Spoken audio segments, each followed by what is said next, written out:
নমস্কার, আমি ডক্টর অশোক কুমার চ্যাটার্জি, একজন কনসালটেন্ট হোমিওপ্যাথ। আমরা বর্তমানে একটা বিশেষ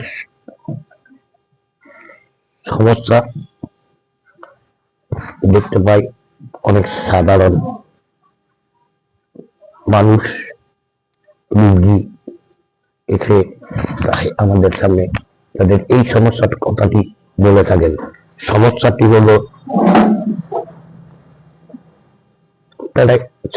হলো তারা প্রায় বলে থাকেন, এই ডাক্তারবাবু দিন দিন মোটা হয়ে যাচ্ছে। তা আজ এই বিষয় নিয়ে দু চার কথা বলবো বা আলোচনা করবো। এই বিষয়টিকে আমরা সাধারণত ওবেসিটি বলে থাকি।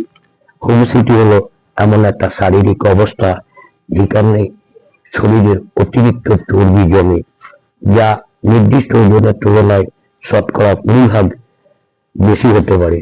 এটি আমরা সাধারণত BMI বা বডি মাস ইন্ডেক্স এর মাধ্যমে মেপে থাকি।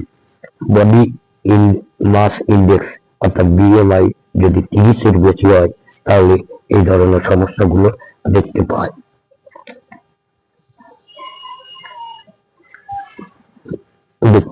এক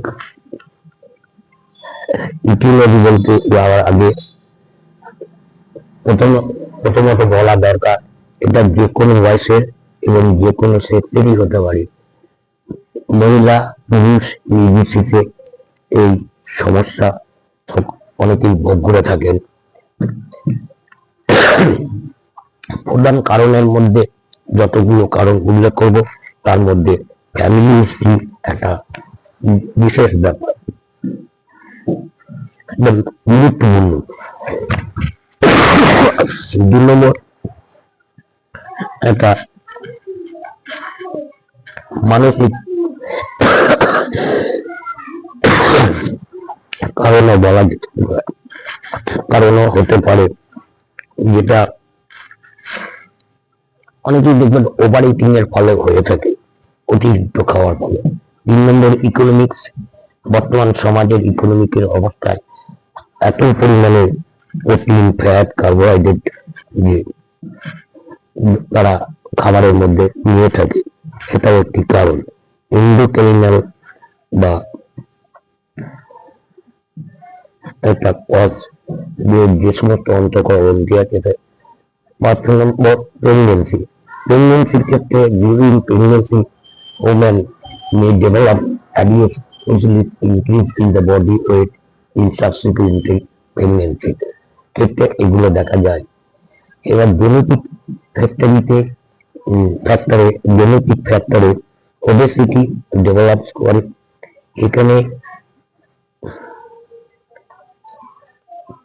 এখানে যে ইয়েগুলো আমরা দেখতে পাই, একটা প্রাডার-উইলি সিনড্রোম।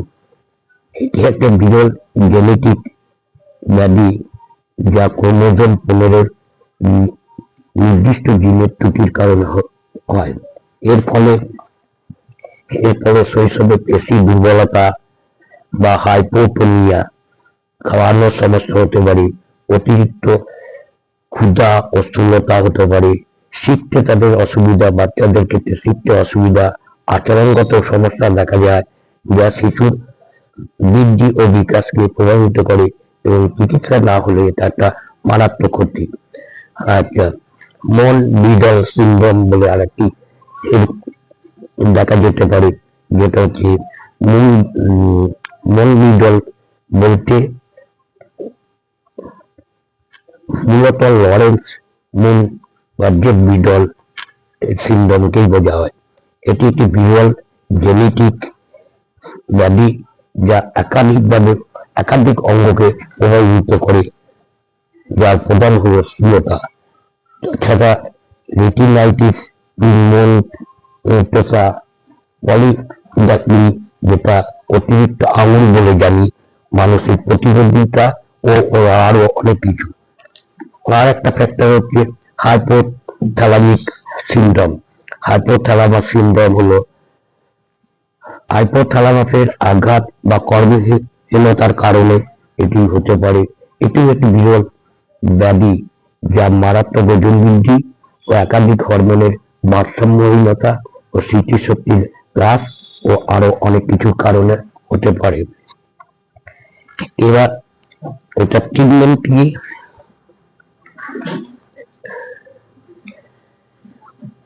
এটা ট্রিটমেন্ট বলতে গেলে তাদেরকে ডায়েট কন্ট্রোল করতে হবে। কেমন না, 1000 কিলো ক্যালোরি ডায়েটের মধ্যে 100 গ্রাম কার্বোহাইড্রেট, 50 গ্রাম প্রোটিন এবং 20 গ্রাম ফ্যাট। অ্যালকোহল একদম অ্যাভয়েড করে যেতে হবে। Mineral, vitamin, water and salts এগুলো সঠিক পরিমাণে ব্যবহার করতে হবে বা নিতে হবে। এক্সারসাইজ, ফিজিক্যাল এক্সারসাইজ এটা একটা বিরাট বিষয়, এটা প্রধান গুরুত্বপূর্ণ। তাকে দৈনন্দিন শারীরিক কিছু ব্যায়াম করা দরকার। তাছাড়া আর একটি আছে,